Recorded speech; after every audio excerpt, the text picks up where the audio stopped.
どうも皆さんこんにちは、B ダッシュです。今回はコメントで感度設定などをね、どのようにしているのか、紹介してほしいという風にね、コメントいただいたので、動画の方を撮影しております。で、このね、感度に関しては、僕もね、結構悩んだことが多くて、特に大型以上のプレイヤーと、打ち合った時に、瞬時計させられることが、多々あって、これをね、感度を上げれば、キルタイムを上げれるのかなっていう風にね、悩んだことがあったんですけれども、実際にはね、これね、動画でいろいろね、調べてみたんですけれども、感度ではなくて射撃テクニックの部分でかなり違うということがね分かったんで、今回はねそれも、ご紹介しようと思います。まずはね、僕の設定について先に説明、紹介していきます。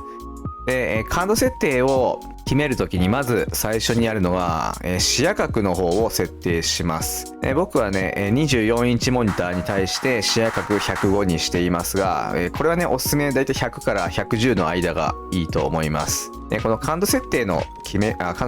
野角の決め方なんですけれども、このね、射撃場の一番遠くの敵ですね。これは50メートルの距離になるんですけども、この敵をある程度ね、視認、あとはね、こうやってキルできる距離を意識しています。僕はもともとね、視野角100でやってましたけれども、最近ね、105でもこの距離をね、やれるようになってきたので105に変えています。これの設定ですね、視野角ができたら、エイムじゃないな、感度の方をいじっていくんですけれども、僕の感度は、水平スティック感度が6の垂直スティック感度が7になっています。この垂直の方が、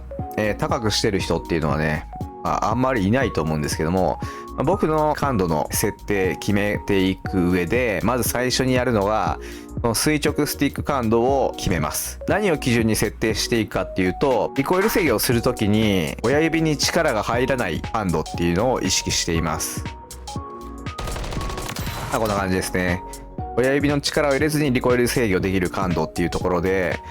親指にね無駄な力が入っていると、せっかくエイムアシストがかかっている状態を自分が力んでることで、無意識にねこう外してしまうことがあるので、そういうことがないように親指に力が入らなくてもリコイル制御できる感度っていうのを意識しています。リコイル制御できる感度っていうことなので、射撃した時に中央がね上がっていくようなら、感度を上げる。で、リコイル制御で撃った時にこうやってね下がっていくようなら感度を下げるっていうことを、意識してやってもらうといいと思います。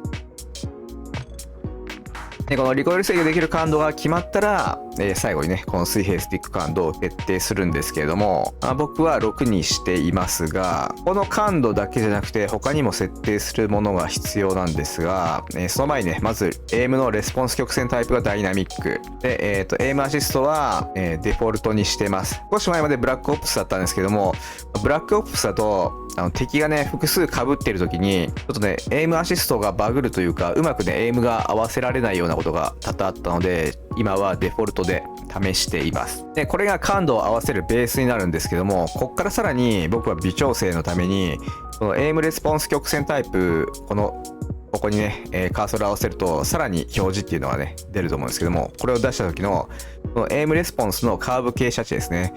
ここで最終的な微調整をしています。で、僕はこのカーブ傾斜値を 0.97 にしていますが、設定する上では 0.96 から、1.0、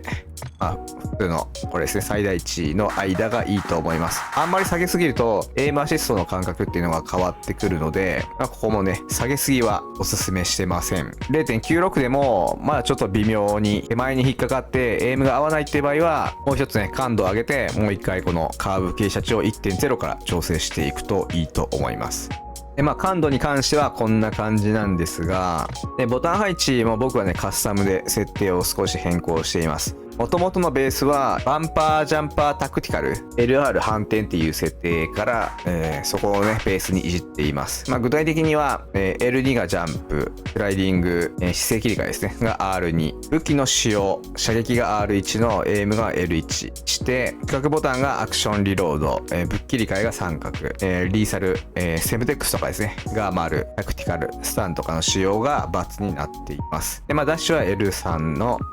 近接が R3 にしてあります。これは僕の基本的な指のポジションが L1、R1 が人差し指で、L2、R2 中指ボタンで、スティックに親指を常に置いておくっていうポジションを作るために、この設定にしてます。武器切り替え、リロード、あとはタクティカルやリーサルを使う時っていうのはもう射撃ができない状態になるので、その時だけモンハン持ちにしてこの4つのボタンを操作しています。もう一つはデッドゾーンの入力ですね。デッドゾーンの入力なんですけども、左スティックのね、最大値が66になっています。で、おすすめは65から75の間なんですけれども、これを設定する方法というか、どれがベストかっていうのを調べるのは、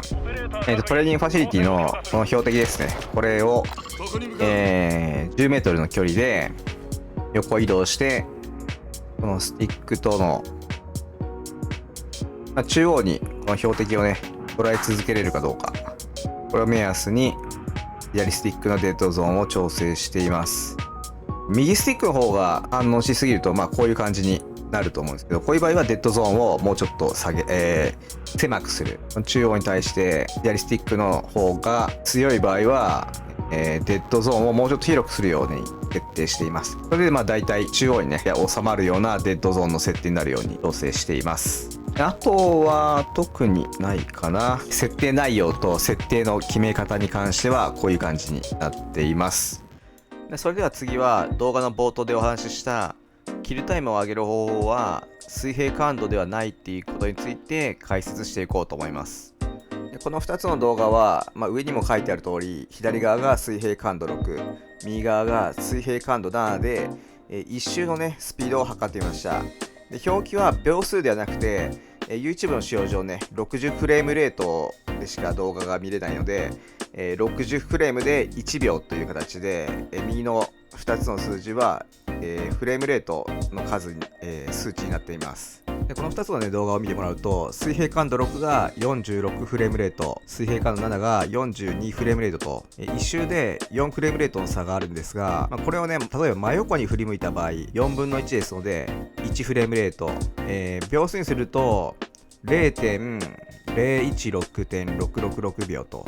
16ミリセカンドの差なんですが、実際ね上位のプレイヤーと打ち合うとこの程度ね差ではない感じで溶かされることがあると思います。このことから上手いプレイヤーが感度ではなくテクニックで素早くキルしているのがわかると思います。それでは次はその上手いプレイヤーたちがどうやって素早くキルしているのか、それをね映像で紹介していきます。一瞬でね分かりづらいと思うのでスローでねもう一度見ていこうと思います。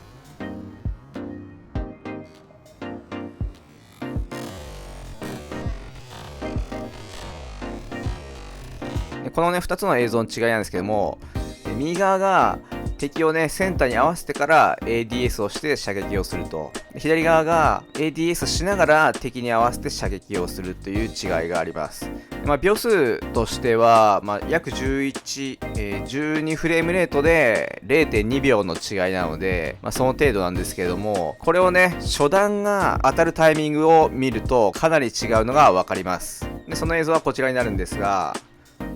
左側の映像が初弾を当てたタイミングで、右側はまだね敵を中央にすら捉えていないという、このタイミングの差が、瞬時計させられているように感じる原因になります。キルタイムをね上げるためのテクニックは今の映像で分かったと思うんですけども、これはねなかなか意識してやろうとしても難しいので、練習としては射撃訓練場でちょっとねずらした状態から ADS しながら合わせたり、あとはこれが難しいようなら ADS をした状態でフリークショットの練習、